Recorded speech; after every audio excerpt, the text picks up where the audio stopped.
Getty Images A month ago, liberals were celebrating a sudden deal on Dreamers that President Trump made with congressional Democrats. Chuck Schumer, the Senate Minority Leader, was downright giddy when a hot mic later caught him gloating that "Trump likes me. Now the wedding is off, the bromance kaput, and a new deal will have to be made. Blame it on the wall." Trump's bid for bipartisanship was the talk of Washington, especially after he confirmed the outlines himself, including the fact that funding for his signature wall on the border with Mexico would come later. But somewhere along the line, the man who wrote the art of the deal realized he had made a classically bad bargain.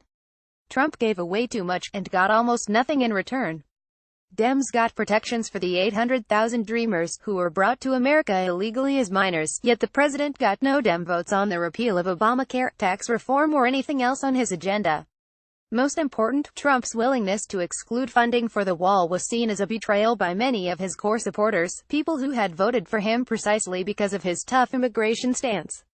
Nothing says tough like the wall. There is a wall and high fencing along portions of the border, and although a wall along the entire border would be impractical and wildly expensive, Trump's repeated promises to build it and have Mexico pay for it became a ringing example of the commitment to change he represented. Take away that promise, and the deal with the Dems could be mocked as business as usual, or amnesty first, border security never. It looked as if Trump had joined those in Washington of both parties who, despite modest differences, fundamentally believe in lax borders if not open borders. That history, and Trump's realization of his mistake, explains the long list of actions the White House released Sunday that it said must be part of any deal on the Dreamers. These include hiring 10,000 immigration agents, restrictions on asylum, and cutting federal grants to sanctuary cities. But first and foremost is funding for the wall. This time it was the Dems who reacted with horror, with Schumer saying Trump can't be serious if he thinks he can get a deal on those terms. That's exactly how Trump supporters reacted a month ago. And so it goes, as the immigration gridlock that has prevailed more or less since 1986 remains firmly in place. Nobody likes the status quo, but politically, neither side is willing to make significant compromises. His desire to break that gridlock, and his frustration with congressional Republicans, led Trump to the deal he made, and now has unmade. A Democrat for much of his life, he still is uniquely positioned to forge a compromise. Moreover, he has talked for a long time with compassion about helping the Dreamers, and said last month he has great love for them even as he ended former President Obama's deferral of prosecution of them. In that move, he gave Congress 6 months to turn the executive action into legislation. When the GOP majority grumbled, Trump quickly cut his deal with Schumer and Pelosi in a meeting where no Republicans were invited. "I still think a deal is possible, with the White House demands reasonable and subject to compromise. Would 7,500 immigration agents be enough? Similarly, there is wiggle room on asylum and other features of the list, though it's unlikely that Dems would agree to penalize sanctuary cities, since almost all have Democratic mayors. If Trump took that demand off the table, that would still leave the wall. For his core supporters, it is as close to sacred as politics gets, and I don't believe he will or should make a deal unless some funding for expanding the wall is part of it. Giving it up, he would lose the trust of much of his base, and for what he could give Dems everything they want and they would still hate him and try to impeach him.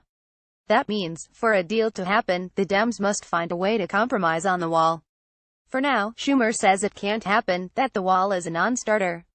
If that's his final offer, it's a mistake. Trump is a dealmaker, but if Schumer won't meet him halfway, the fate of the Dreamers is on his head. He'd seek re-election. You don't have to be paranoid to think something fishy is afoot with Mayor de Blasio's statue commission. Yesterday was its first meeting, and it was closed to the media. That's a sign it's hiding something that could make the mayor look bad before the election.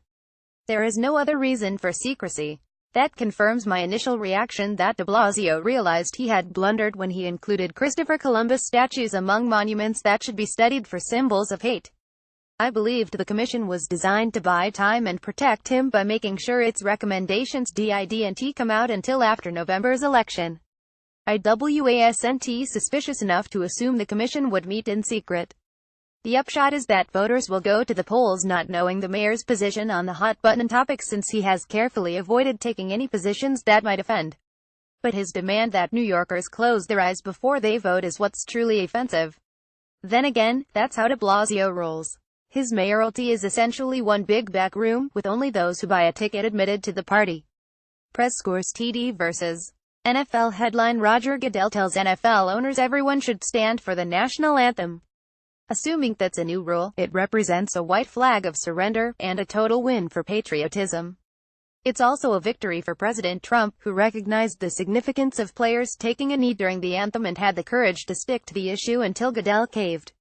Hillary's Harvey hypocrisy with her too little, too late criticism of Harvey Weinstein. Hillary Clinton is demonstrating once again that she stands for nothing except herself.